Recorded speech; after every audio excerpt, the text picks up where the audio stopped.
প্রতিপক্ষ দুর্বল হলেও অতীতের যে কোনো সময়ের চেয়ে আগামী নির্বাচন বিএনপির জন্য কঠিন হতে যাচ্ছে বলে মন্তব্য করেছেন দলটির ভারপ্রাপ্ত চেয়ারম্যান তারেক রহমান। বিকেলে খুলনায় দলের প্রশিক্ষণ কর্মশালায় লন্ডন থেকে ভার্চুয়াল মাধ্যমে দেয়া বক্তব্যে তিনি এই মন্তব্য করেন।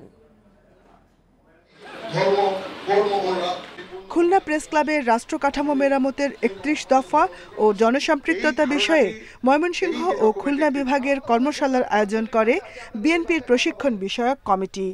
সেখানে বক্তব্য রাখেন এই দুই বিভাগের নেতারা।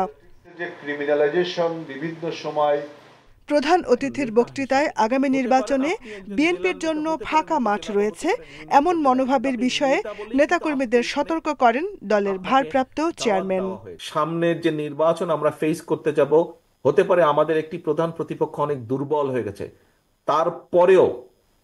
তারপরেও এই নির্বাচন বাংলাদেশের যে কোনো নির্বাচনের থেকে অনেক কঠিন নির্বাচন হতে যাচ্ছে, অনেক কঠিন নির্বাচন হতে যাচ্ছে। যে কোনো মূল্যে জনগণের সমর্থন ধরে রাখতে নেতাকর্মীদের পরামর্শ দেন তারেক রহমান। জনগণের আস্থা আপনাদের উপরে আছে, আমাদের উপরে আছে, বিএনপির উপরে আছে। এটি ধরে রাখার দায়িত্ব আপনার এবং আমার এবং আমাদের সকলের। এটি ধরে রাখার দায়িত্ব কিন্তু জনগণের না। জনগণ আস্থা রাখবে তার উপরেই যে জনগণের সাথে থাকবে। এই ৩১ দফাকে যদি আমাদের সফল করতে হয়, যে কোনো মূল্যে জনগণের সমর্থনকে আমাদের পক্ষে রাখতে হবে।